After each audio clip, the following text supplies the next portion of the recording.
جلسة اليوم الأربعاء 25/11/2020 بحضور الهيئة الحاكمة والمدعي العام. استحضر المتهم الأول عمر خليل سعيد علم الدين. عمر موجود؟ يحمل الرقم الوطني سكان الزرقاء جبل طارق منطقة الشلالة. العمر 46 سنة. موقوف بسبب القضية من تاريخ 16/10/2020 ولا يزال. وحضر وكيل الدفاع. مين عن عمر؟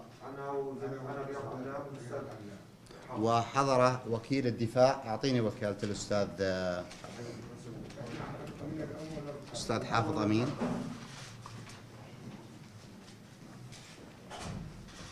وحضر وكلاء الدفاع عن المتهم الأول المحامي حافظ أمين، الوكيل بموجب وكالة خاصة منظمة حسب الأصول ومدفوع عنها رسم الإبراز، تم التأشير عليها وحفظت. كما حضر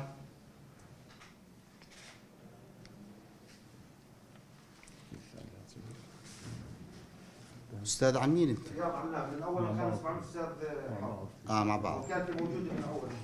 كما حضر المحامي الأستاذ رياض علام بموجب وكالة خاصة منظمة حسب الأصول ومدفوع عنها رسم الإبراز، تم التأشير عليها وحفظت.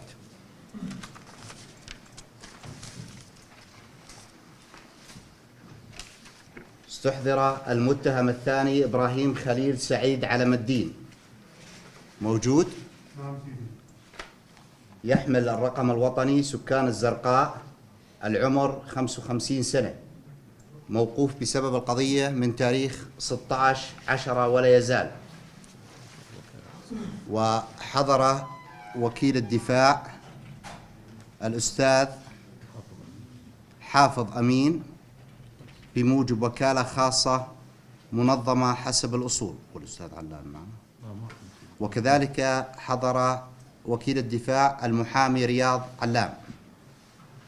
استحضر المتهم الثالث علي خليل سعيد علم الدين. موجود؟ سكان الزرقاء. العمر 50 سنة. موقوف بسبب القضية من تاريخ 16/10/2020 ولا يزال. وحضر وكيل الدفاع المحامي الأستاذ حافظ أمين بموجب وكالة خاصة منظمة حسب الأصول والأستاذ رياض علام. استحضر المتهم الرابع جمعة خليل سعيد علم الدين. سكان الزرقاء.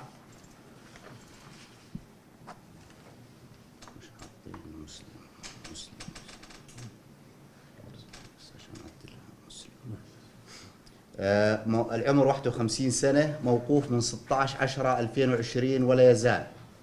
وحضر وكيل الدفاع المحامي حافظ أمين، الوكيل بموجب وكالة خاصة والأستاذ رياض علام.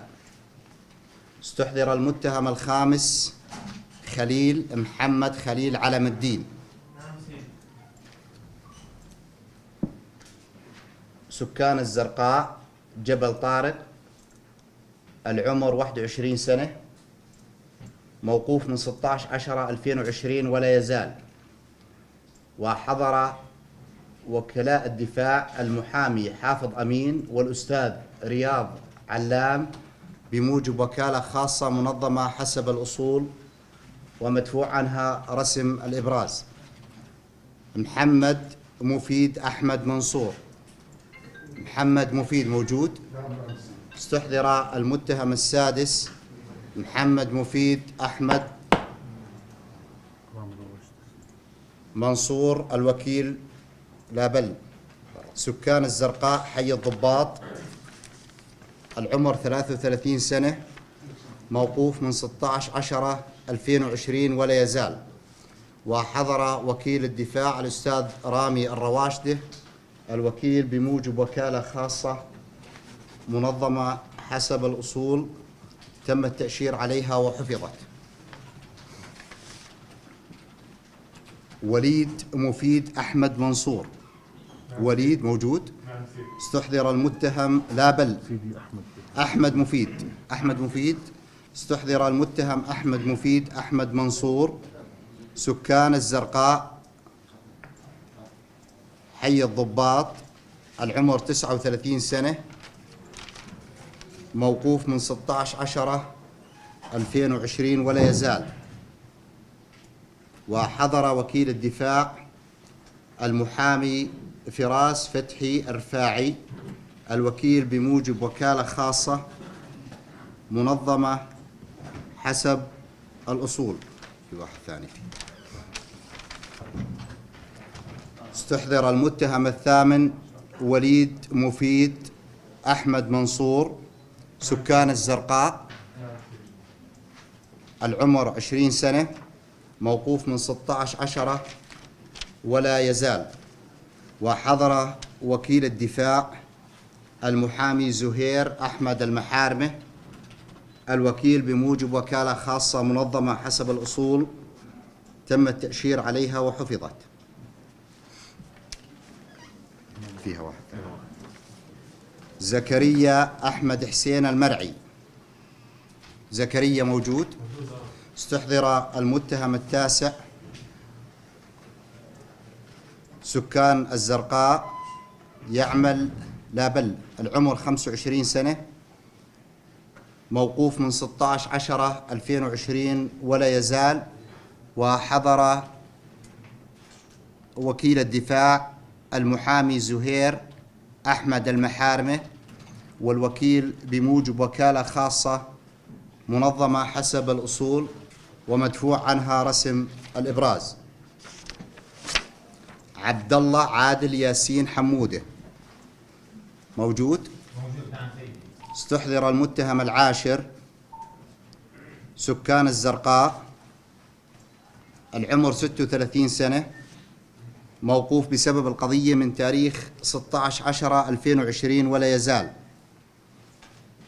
مين وكيله؟ عبد الله كان فيه. وحضر وكيل الدفاع المحامي فراس فتحي الرفاعي، الوكيل بموجب وكالة خاصة منظمة حسب الأصول ومدفوع عنها رسم الإبراز. رائد نبيل أحمد عواد. استحضر المتهم 11، سكان الزرقاء، العمر 32 سنة، أوقف بسبب القضية من تاريخ 16/10/2020 ولا يزال. وحضر وكيل الدفاع، وين وكالته؟ الأستاذ الاسم؟ الأستاذ مهند حماد.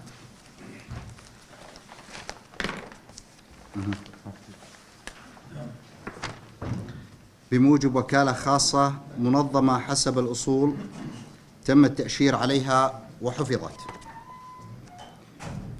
استحضر المتهم 12 إبراهيم أحمد ذياب الشربيني، وسكان الزرقاء، العمر 22 سنة، موقوف من 16/10/2020 ولا يزال. وحضر وكيل الدفاع الأستاذ فتحي لا بل فراس الرفاعي، والوكيل بموجب وكالة خاصة منظمة حسب الأصول تم التأشير عليها وحفظت.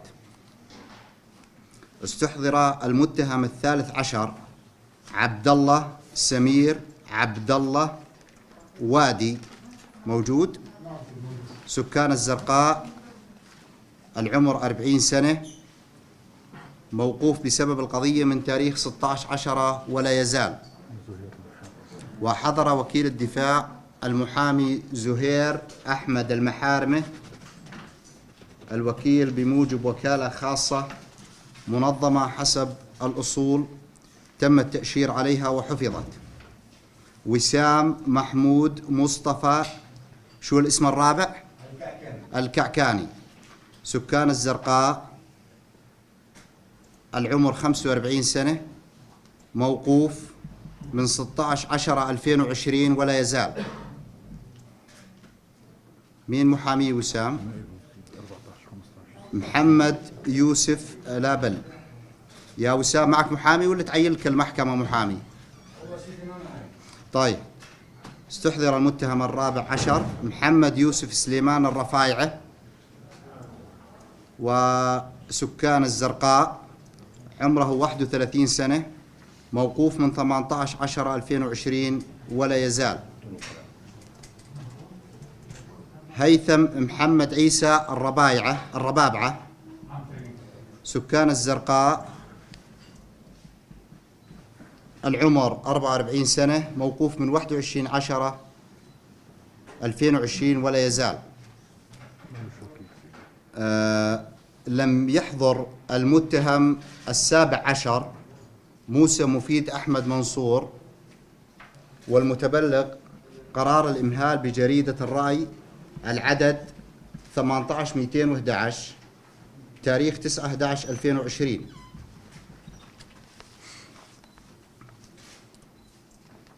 هيثم معك محامي ولا توكلك المحكمة محامي؟ طيب،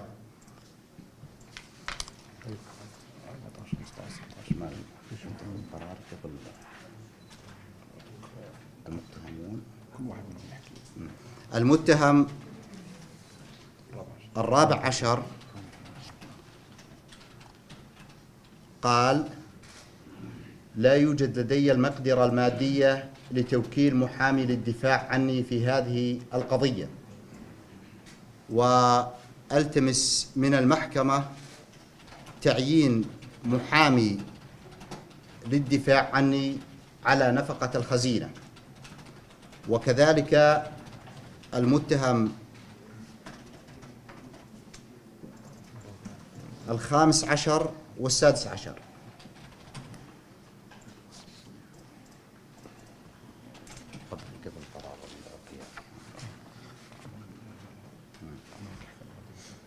قرار: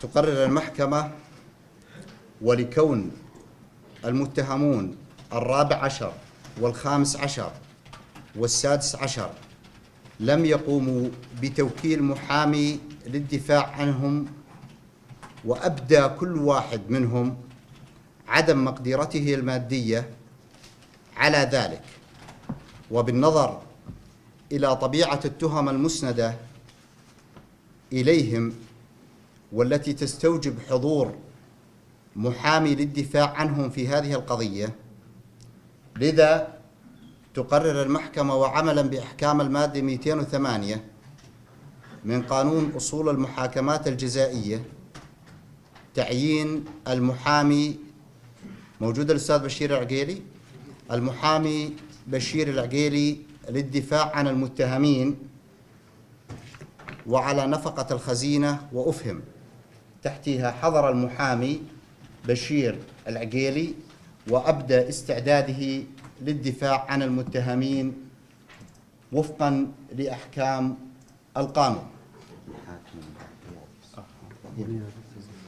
قرار: تقرر المحكمة إجراء محاكمة المتهم السابع عشر قيابيا. وأفهم نبه وكلاء الدفاع للدفاع عن المتهمين بما لا يخل بحرمة القانون، ونبه المتهمون الحاضرون لما سيتلى عليهم، وأوضح المدعي العام وقائع الدعوة.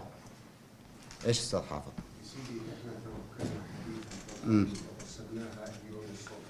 الله يعطيك العافية. فبدنا تعطونا مهلة نصور الملف. ما في مشكلة. احنا نمشي في الدفاع. ما في مشكلة. موكلين، ممكن في شيء يعترف، ممكن في شيء يقر بوقائع. في كل شيء في وقته، حتى أي متهم. ماشي. حتى أي متهم بده يعترف، بده يثير أي دفع، الجلسة القادمة يكون جهز دفوعه ويرجع عن إنكاره. اسمحنا بس حتى يصير نصور. لا، خلي المحكمة، خلينا نسألهم عن التهم، وفيما بعد تثير أستاذ حافظ أو الزملاء أي دفع. هو احنا يعني خلينا مش منفرعين عن الملف يعني مش هيك. اليوم فقط سؤال عن التهمة، فقط أستاذ سؤال عن التهمة. الآن أي دفع بإمكانك تثيره في وقت لاحق. اسمعوا التهم المسندة لكم. أسند مدعي عام محكمة أمن الدولة للمتهمين التهمة الأولى: جناية القيام بعمل إرهابي من شأنه تعريض سلامة المجتمع وأمنه للخطر، وإلقاء الرعب بين الناس وترويعهم وتعريض حياتهم للخطر باستخدام سلاح بالاشتراك بحدود المادة 2 و3 و7 على باء و3 من قانون منع الإرهاب رقم 55 لسنة 2006 وتعديلاته، وبدلالة المادة 7 على واو من القانون ذاته بالنسبة للمتهمين جميعا. وتهمة تشكيل عصابة وتهمة جناية تشكيل عصابة أشرار بحدود المادة 158 على 2 من قانون العقوبات رقم 16 لسنة 1960 وتعديلاته بالنسبة للمتهمين جميعا. وجناية الشروع بالقتل العمد بالاشتراك بحدود المواد 328 على 1 و70 و76 من قانون العقوبات رقم 16 لسنة 1960 وتعديلاته بالنسبة للمتهمين جميعا. وجناية إحداث عاهة دائمة بالاشتراك بحدود المواد 335 و76 من قانون العقوبات رقم 16 لسنة 1960 وتعديلاته بالنسبة للمتهمين جميعا. وجناية الخطف الجنائي بالاشتراك المقترن بهتك العرض بالتغلب على مقاومة المجني عليه بحدود المادة 302 على 4 و76 من قانون العقوبات، وبدلالة المادة 301 على 1 على ألف بالنسبة للمتهمين جميعا. وجناية هتك العرض بالتغلب على مقاومة المجني عليه بحدود المادة 296 على 2 من قانون العقوبات رقم 16 سنة 1960 وتعديلاته، وبدلالة المادة 301 على 1 على ألف من القانون ذاته بالنسبة للمتهمين جميعا. وجناية مقاومة رجال الأمن العام بحدود المادة 187 على 2 من قانون العقوبات رقم 16 لسنة 1960 وتعديلاته بالنسبة للمتهمين جميعا. وجناية حمل وحيازة أدوات حادة وراضة بحدود المادتين 155 و 156 من قانون العقوبات رقم 16 لسنة 1960 وتعديلاته بالنسبة للمتهمين جميعا. وجنحة حمل وحيازة سلاح ناري بدون ترخيص بحدود المواد 3 و4 و11 على دال من قانون الأسلحة النارية والذخائر مكرر مرتين بالنسبة للمتهم السادس محمد مفيد. وبسؤال المتهمين عن هذه التهم أجابوا. وين عمر؟ مذنب ولا غير مذنب؟ كيف انا سيدي ما بعرف اول مره باجي. يعني هاي التهم انت مذنب عليها ولا غير مذنب عليها؟ كيف يعني؟ يعني ارتكبت هاي التهم؟ لا. بسؤال المتهم الاول اجاب انا غير مذنب. ابراهيم مذنب ولا غير مذنب؟ لو سمحت. غير مذنب. لو سمحت. اقطع الصوت، كل واحد بدوره ويحكي. خليني احكي كل اللي عندي يا سيدي. بعد بدورك تحكي. هو ابراهيم هذا هو ابراهيم شو بدك تحكي يا ابراهيم؟ انا سيدي ابراهيم خليل. غير مذنب؟ انا غير مذنب. غير بدي احكي كيف كل اللي عندي يا سيدي. بوقته في مجريات للمحاكمة، طيب يا سيدي لو سمحت. في أدوار ومجريات للمحاكمة بوقتها تحكي. طب يا سيدي لو سمحت. علي خليل نعم سيدي. مذنب ولا غير مذنب؟ غير مذنب. الثالث غير مذنب. جمعة خليل نعم يا سيدي. مذنب ولا غير مذنب؟ غير مذنب يا سيدي والناس كنت موجود. المتهم الرابع جاب أنا غير مذنب. خليل محمد خليل نعم سيدي. نعم سيدي. مذنب ولا غير مذنب؟ غير مذنب. محمد مفيد أحمد منصور مذنب ولا غير مذنب؟ مذنب على الغاز. بسؤال المتهم السادس أجاب: أنا غير مذنب عن التهم الأولى والثانية والثالثة اللي هي جناية إحداث عاهة دائمة، هاي المذنب عليها، والثانية والثالثة والخامسة والسادسة والسابعة والثامنة، ومذنب عن التهمة الرابعة وجاء باعترافه. احكي كيف مذنب؟ أنني أخطأت بين قوسين، غلطت. شو عملت؟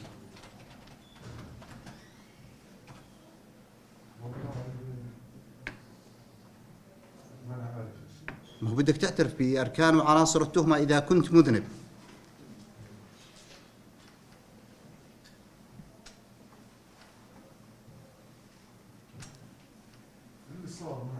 شو اللي صار معك؟ أنا كنت موجود حتى تحكي لي اللي صار معك بهذا المختصر.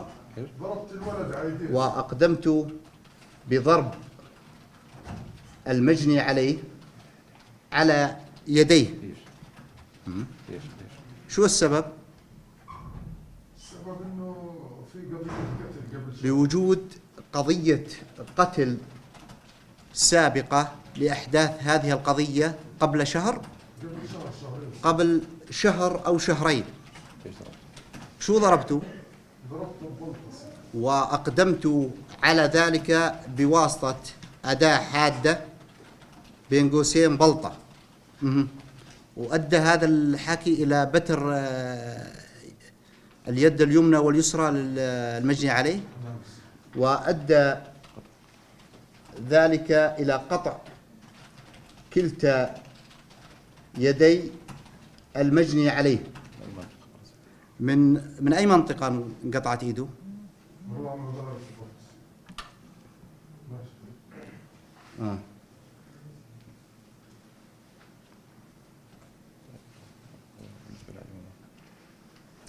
وبالنسبة للعين في إشي؟ حطيت اصبعي.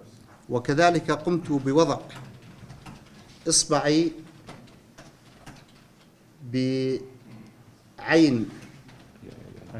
بعيني المجني عليه. شو الهدف من ذلك؟ والله ما بعرف يا سيدي.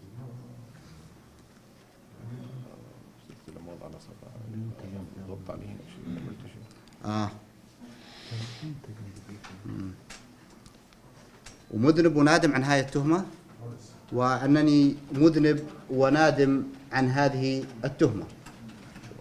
كان معه حدا سيدي؟ كان معه حدا؟ كان فيه ولا غير كان؟ قرار: تقرر المحكمة عدم الأخذ باعتراف المتهم السادس عن التهمة الرابعة لعدم استكمال هذا الاعتراف لأركان وعناصر التهمة وفقا لما ورد بلائحة الاتهام وتكليف النيابة العامة بتقديم البينة. وأفهم أحمد مفيد مذنب يا أحمد ولا غير مذنب؟ السابع غير مذنب. وليد مفيد الثامن غير مذنب. زكريا أحمد غير مذنب. عبد الله عادل العاشر بسؤال المتهم العاشر أجاب: أنا غير مذنب. رائد نبيل سؤال المتهم الحادي عشر أجاب: أنا غير مذنب. إبراهيم أحمد غير مذنب. الثاني عشر غير مذنب. عبد الله سمير غير مذنب. الثالث عشر غير مذنب. وسام غير مذنب. الرابع عشر غير مذنب. محمد يوسف غير مذنب. خامس عشر غير مذنب. هيثم الربابعة غير مذنب. المدعي العام قال التمس الامهال لدعوه شهود النيابه. التمس امهالي لدعوة شهود النيابة. قرار.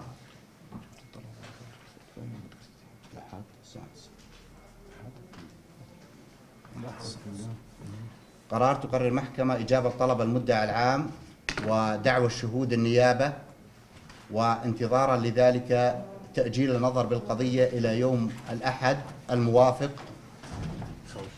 29/11/2020 الساعة 9 صباحا. الساعة 9 الصبح السجون وكلاء الدفاع. ترفع الجلسة.